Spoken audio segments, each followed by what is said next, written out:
I am here with Emily from Perth Zoo, and we are here with a Western grey kangaroo. Western grey kangaroo and a quokka. Sorry, not a wallaby. A quokka. What is a quokka exactly? A quokka is a small wallaby.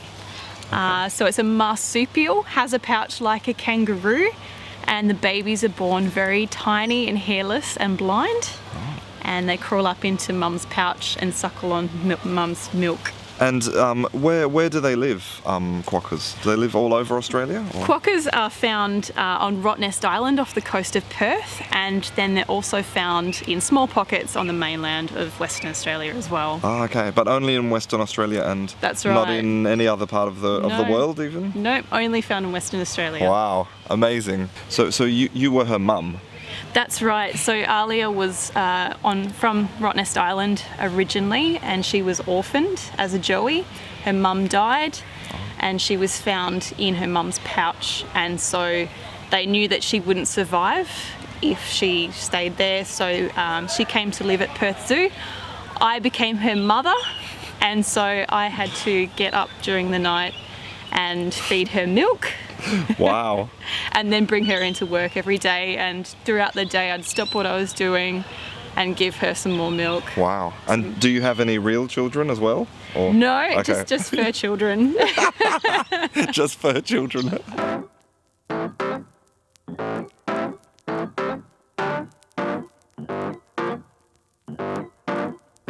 Language has many functions. The principal function of language is communication. But language also has various cultural functions. For example, to tell where you're from, what type of people you associate with, your socio-economic status, and also your level of education. On April 14th, an Indian High Court judge delivered this judgment. However, the learned counsel cannot derive the fullest succour from the aforesaid acquiescence, given its sinew suffering partial dissipation from an imminent display occurring in the impugned pronouncement hereat wherewithin unravelments are held qua the rendition recorded. The judgment was sent back by the Supreme Court because they said that they couldn't understand it. In the Indian subcontinent, the language you use is seen as a reflection of your intelligence, how cultured you are.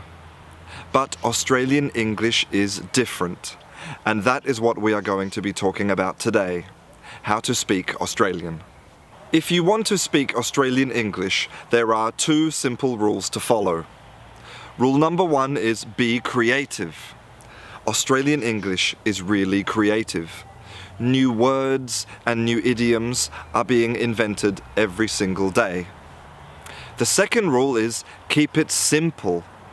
Let me give you some examples. When the Europeans arrived in Australia, they had no vocabulary to describe all of the new and weird plants and animals they found around them.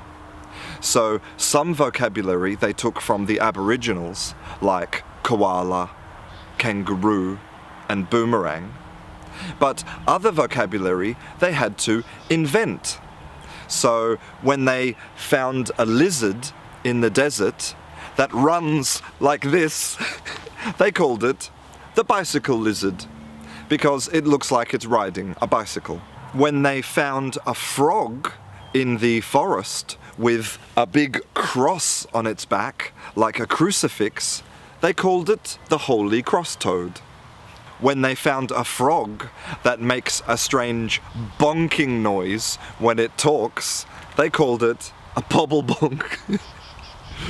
I don't know why pobble, but bonk. When they found a tree with flowers that looked a little bit like raspberry jam, they called it the raspberry jam tree.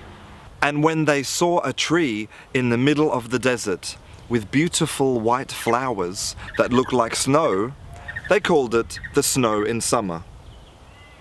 So now I hope you are starting to understand what I mean about being creative but keeping it simple. Another thing that Australians love is to make comparisons. Making comparisons is really important in Australian English. And remember our rules. Be creative and keep it simple. Now, you know that this is a typical grammatical structure to make comparisons. As something. But to keep it even more simple, the Australians don't use the final part of the comparison. So if you want to say that something is delicious, you can say it's as delicious as. Nothing else. You don't have to say it's as delicious as my mother's or as delicious as the best. Just as delicious as. Or if this class is very interesting, you can say, wow, your class is as interesting as. And if you're a real professional, you can also remove the first as and just say, wow, interesting as. So that's a type of simplicity in comparisons. But what about some more creative comparisons? Well, if you're very busy, you can say that you are as busy as a one-legged ass kicker. If you are very shocked or surprised at something, you can say that you are like a stunned mullet. A mullet is a type of fish. And finally, if you have a lot of work to do, you can say that you are flat out like a lizard drinking. So now let me show you some more of my favorite Australian vocabulary to show you how creative and simple it can be. So the first one is that if somebody is a bit crazy, you can say that they have gone tropo. Tropo means tropical because they say that the tropical heat in the north of Australia makes you crazy. Tropical, tropo, to go tropo. If somebody is very angry and agitated and upset, you can say that they are chucking a wobbly. Chuck is like throw, but throw yourself.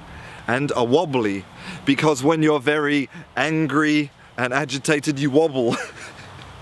In Australian English, if you tell a lie, you can say that you are telling a furphy. Furphy was the name of the company that delivered water to Australian soldiers during the war. And normally the water truck would arrive with the driver and a lot of gossip from all around the world. And we know that normally gossip is lies. So the water trucks called furphy were associated with telling lies, so tell a furphy. It's also interesting how much history we can tell about Australia only from the language. You have to remember that the Australian population was built on immigration, especially immigration from England. And we all know that the English society is famous for its fairness. To be fair, to be just, is a very important part of English society. And therefore, it's also a very important part of Australian society.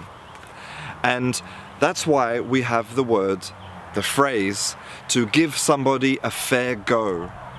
And giving a fair go, having a fair go, is a really important part of the Australian culture. Now, a test for you. Down in the description box, there is a mini Australian dictionary. Download this PDF, and then you have to try to decipher, try to understand what my sister is saying. Good luck.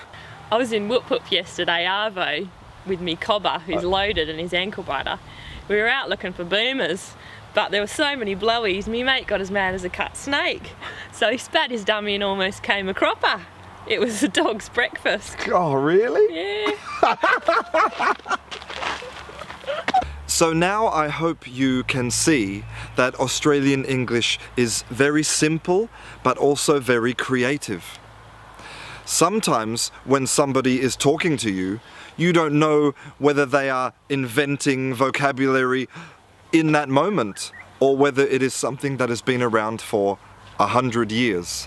So don't be afraid to create new words. This is the essence of the Australian language. So now I am going to say goodbye, and I'm going to say goodbye with an Aussie salute. An Aussie salute is not like this. An Aussie salute is when you use your hands to brush away all of the flies that are around your face. So, I'm Christian.